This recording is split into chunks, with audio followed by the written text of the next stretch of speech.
as the president of ECOSOC, we would be extremely interested to see from you what is the approach to multilateralism and what role can business play. Thank you, Ambassador, for approaching us.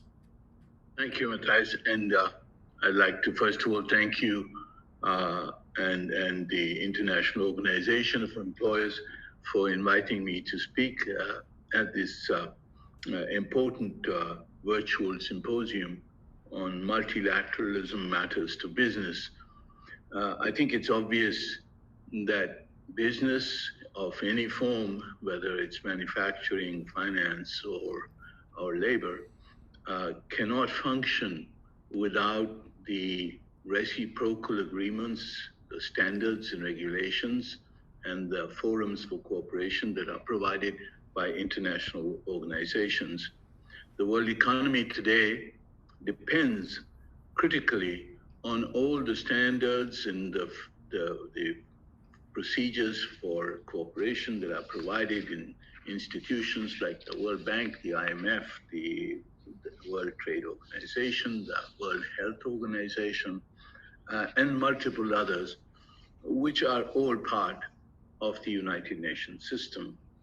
The United Nations Charter not only sought to prevent and save humanity from the scourge of war, it also is dedicated to promoting international cooperation to promote better lives in larger freedoms.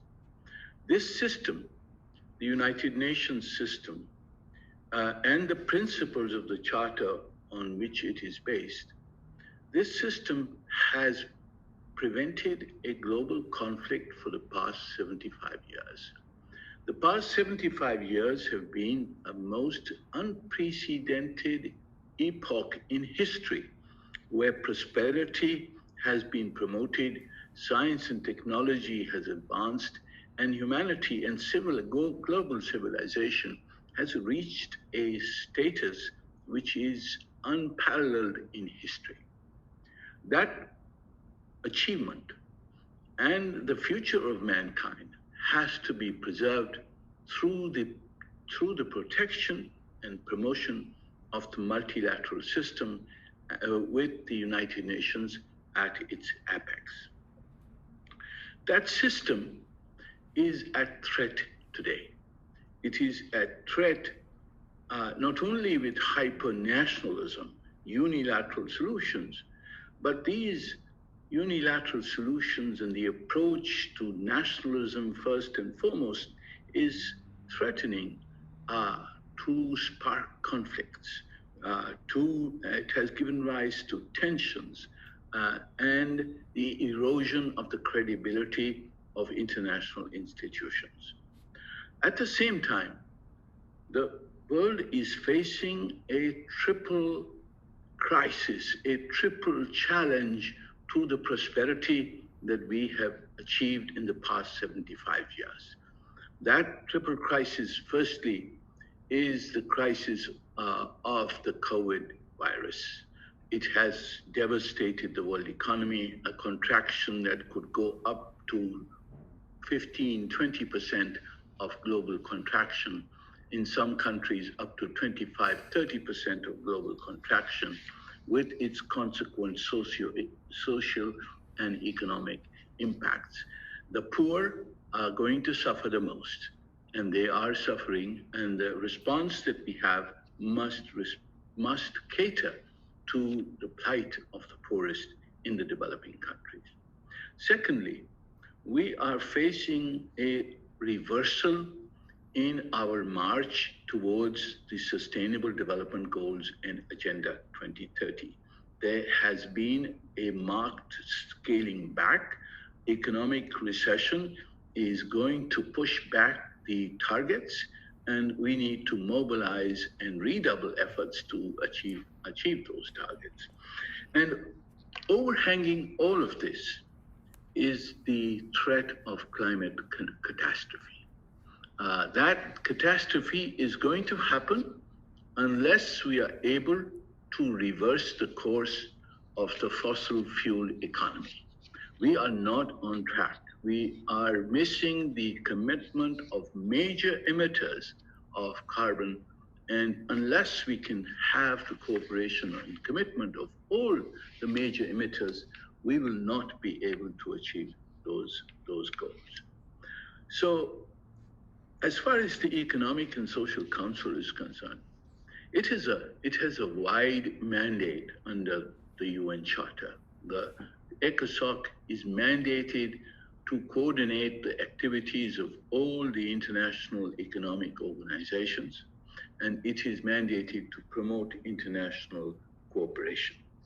So we must find ways in the context of ECOSOC and in various international organizations, including the private sector organizations, to find answers to this triple crisis: the COVID crisis, the SDG challenge, and the climate crisis. And we need to have discussions like this in order to find ways to advance. As the president of the ECOSOC, one of my priorities will be to continue to closely engage countries and all stakeholders across key sectors to build collective solutions and to help recovery from the COVID-19 pandemic and to achieve the 2030 agenda. The Council provides a number of unique multilateral and multi-stakeholder forums to engage all actors in candid reflection and action-oriented exchanges.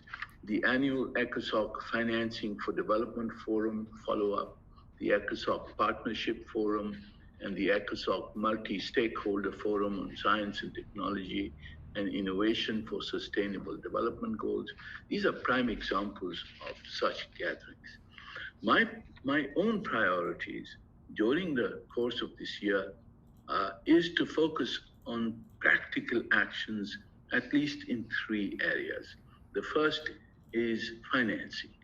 We need to find the financing required to respond to the COVID-19 pandemic. The MD of IMF has estimated that we need to find at least $2.5 trillion to mobilize $2.5 trillion for the developing countries to respond to this crisis. These solutions are being discussed in informal forums, and we hope that the summit that is scheduled on the 29th of September will be able to identify such solutions, which we will follow up in the Economic and Social Council in the context of the Financing for Development Forum. Secondly, we need to focus on investment in infrastructure, sustainable infrastructure.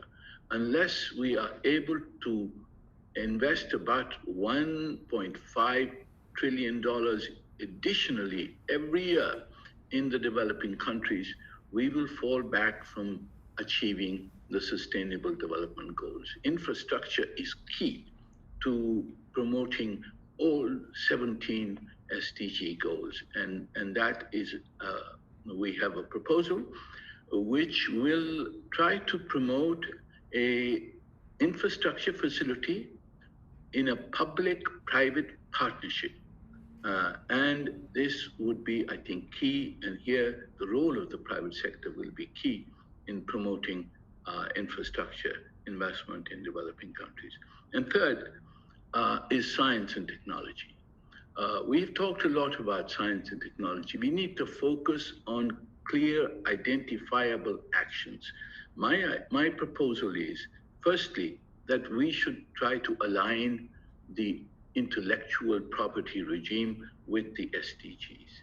Secondly, we need to identify precise goals for research and development, precise goals that respond to the SDGs. And thirdly, I think we need to find ways to bridge the digital divide. These are specific aims which I hope to be able to promote in conversations in ECOSOC and with the active participation of the private sector and civil society and other stakeholders. These ECOSOC will be an open forum this year, and I invite the participation of all actors, including your organization, in this endeavor to respond to the historic challenges that we face. Thank you so much.